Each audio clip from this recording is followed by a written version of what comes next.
Chers téléspectateurs, découvrons les autres. Nous sommes là pour découvrir le docteur André Mwanangoy, qui est médecin de profession. Et ici, nous sommes dans la salle de consultation du docteur André Mwanangoy, qui est aussi le représentant de l'IDPS ici en Tanzanie.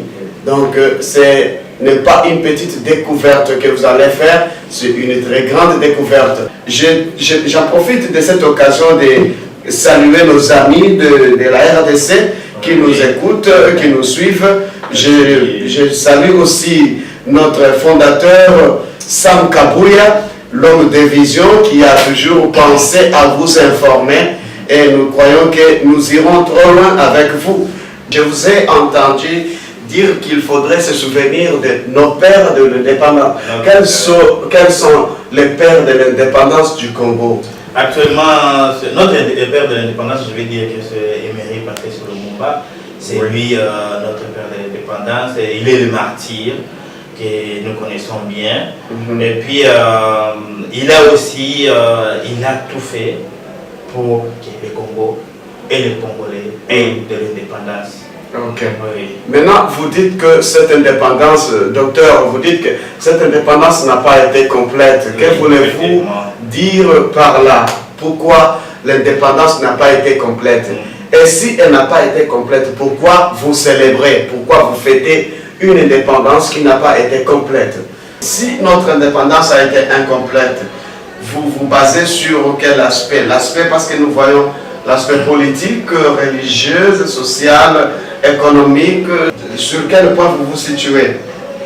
Ok, merci encore pour la question. Pour nous, notre indépendance, elle a été incomplète. Pourquoi? C'est que je vais dire que vous savez que les gens qui nous avaient donné l'indépendance, ils ont laissé une indépendance politico-administrative. Même elle-même, la politique, que vous voyez ici, la politique que nous avons, elle est une politique aussi incomplète. Ouais. Parce que la politique que nous utilisons, nous, c'est la politique d'abord tribale, la grande des choses. Des deux, une politique corrompue.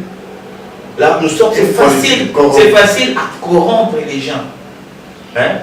Et puis, il y a aussi la politique des fanatismes que nous voulons dire. Les choses ne marchent plus et les choses n'ont jamais changé. Quand vous voyez l'économie de notre pays, le Congo, c'est un pays très riche, plus riche que vous voyez vous. Hein?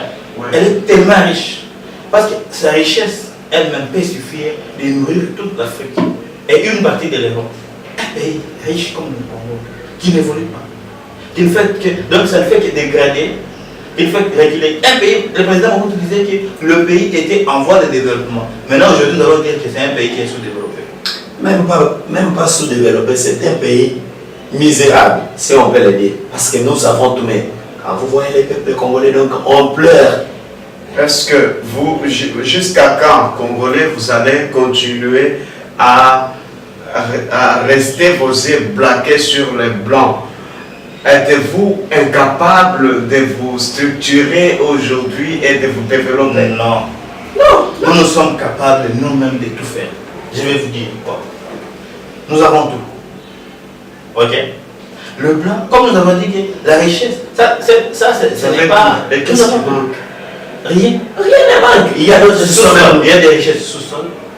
Nous avons des pétroles, nous avons des diamants, nous avons de l'or, nous avons des bois, nous avons donc tout au pays. Tout. Donc la grande des choses, le dirigeant elle-même manque la bonne volonté. La volonté politique, c'est ce qui fait à ce que le Congo continue à vivre des guerres, je ne sais pas, bon, de l'analphabétisme actuellement. C'est suite à la corruption politique. La corruption politique. Ah oui. Pensez-vous que ça va prendre fin? Oui, bien sûr. Qu'est-ce que vous suggérez, par exemple, pour que nous sortions de cette médiocrité issue de l'indépendance? Vous savez, selon nos analyses, la grande des choses, le développement, établir la paix, et puis la sécurité territoriale de notre pays, et puis instaurer la politique équité. C'est ce que moi je vais vous dire. Avoir cette politique équitable, nous, une collaboration, avoir la volonté, avoir le sacrifice et sacrifier pour notre pays. Tu vois, exemple aujourd'hui, le président Tshisekedi, ce qu'il est en train de faire. Il a combattu pendant longtemps pour se sacrifier. Et nous tous, si nous sommes aujourd'hui derrière lui, c'est parce que nous avons vu quelqu'un qui a la volonté pour son pays. Là, je comprends, docteur, vous êtes en train d'acheminer petit à petit dans votre parti politique. Oui, ça c'est une grande chose. Nous ne voulons pas tellement parler de la politique de l'IDPS, mais nous voulons juste votre idée. Qu'est-ce que vous, en tant que Congolais, qu'est-ce que vous pensez à ce que si le Congo peut entreprendre cette voie, nous allons sortir de cette misère, nous allons cesser de guerre, nous allons sortir de cette situation de chaos dans notre pays. Vous savez que si souvent je vous amène dans mon parti d'IDPS, il y a des raisons quelconques. Tous, nous sommes sur le même pied d'égalité. Raison pour laquelle vous avez vu qu'aujourd'hui, il y a eu la conférence de conclave en Belgique. Donc c'était dans le cadre de réunir les hommes politiques. Tu as vu? Donc nous sommes obligés d'être unis, parler le même langage et puis défendre la seule nation qui est les hommes politiques, mais qui ne sont pas tout à fait tous les hommes politiques. Il y a que de l'opposition qui est parti au conclave. Ils comprennent maintenant les choses. Ils comprennent maintenant les choses. Que nous sommes obligés de réunir nos moyens, nos forces, nos idées. Nous n'avons pas. Donc, la Bible, même pas la Bible dit, aide-toi les seuls te dire. Nous sommes obligés de nous aider nous-mêmes en personne. Si pas, la guerre va continuer dans notre pays. Ok, merci. Nous sommes obligés de nous aider, nous sommes obligés de rassembler nos forces, nous sommes obligés de nous réunir et parler les mêmes langages, que ce soit du côté gouvernement, que ce soit du côté de l'opposition, que ce soit la population congolaise. Éviter les politiques tribales, combattre le tribalisme, combattre les politiques de la corruption. Donc nous devons combattre la corruption. Okay. Aujourd'hui, j'ai remercié, j'ai vu le grand prêtre, le grand frère aussi est allé devant notre président. Le grand frère, il n'a pas de nom. De Gabriel Kingwa Kumaza. Il est allé devant le président Tshisekedi. Mais ils ont compris. Ils se sont ralliés. Okay, ils sont ensemble pour défendre notre nation, notre pays. Merci, docteur. Alors, monsieur Alain, quel est votre mot de la fin? Quel est votre appel aux Congolais? Merci, monsieur le journaliste Jacques Mamba. Bon, ma dernière parole, je dois toujours en avoir une dernière parole. Pourquoi? Parce que, suivant l'indépendance, suivant l'évolution de notre pays Congo, vraiment c'est grave. Moi, je vais dire aux gens là qui ont l'économie du Congo sur leurs yeux et qui ne vivent pas au Congo, s'ils veulent faire l'exploitation du Congo, qu'ils viennent, que nous vivons ensemble, que nous construisons le Congo, et non pas, ils causent des dégâts, mais ils sont en étranger du Congo. Ce n'est pas du tout bien. Alors, ma dernière parole aussi pour les Congolais, je dirais à mes compatriotes qui sont à l'étranger, qui sont en dehors du pays comme je le suis ici, que nous nous réunissons, que nous regardons aussi nos yeux sur le Congo, sur la RDC, que nous faisions aussi appel aux autorités locales, aux autorités congolaises, qui les regardent, parce que ce sont les Congolais qui en bâtissent, mais ces gens-là, les étrangers, ils volent et ils partent chez eux. Alors nous voulons à ce que les Congolais regardent de l'avant. Nous sommes en étranger. Quand vous voyez le combat à l'est du pays, donc ça ne fait pas du bien. Par exemple, les problèmes du passeport.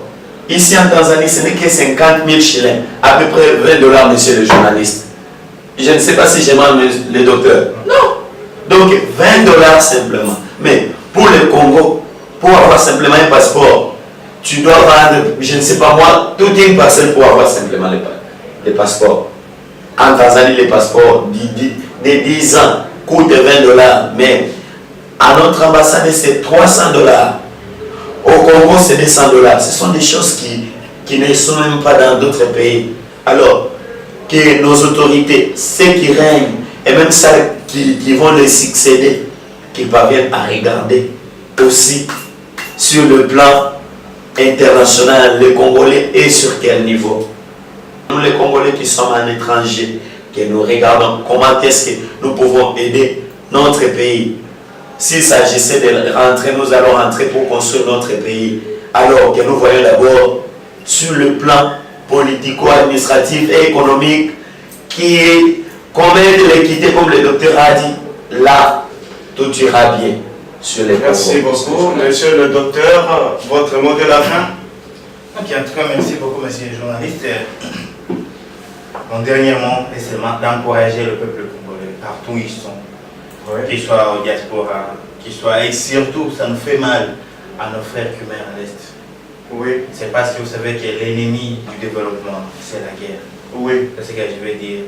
Nous-mêmes, peuple congolais, unissons-nous, soyons un, défendons notre territoire, évitons cette corruption politique, aimons-nous les uns les autres. Et puis, je salue aussi en passant tous les membres qui nous suivent partout, en Europe, en Afrique, dans notre pays et partout là. Et surtout à mon président, le président Etienne Tshisekedi, Valentin Moubake, Bruno Mavungu et les autres, mon secrétaire général, Félix Tshisekedi, tout le monde, je vous salue. Et tous les membres de mon parti de presse, je vous aime. Ok, merci beaucoup, monsieur le docteur, merci, monsieur Alain, merci, pour votre disponibilité. Nous sommes presque à la fin de notre émission. C'est sur la SK TV. Nous ne cessons pas de reconnaître la présence de nos frères qui nous suivent à partir de Kinshasa et de partout en RDC. Nous remercions aussi les fondateurs de la SK TV, Sam Kabouya, que Dieu te bénisse, que tu continues avec de grandes visions et surtout n'oubliez pas que l'émission c'est Découvrons les autres. Nous continuons à découvrir les autres pour enfin nous découvrir nous-mêmes.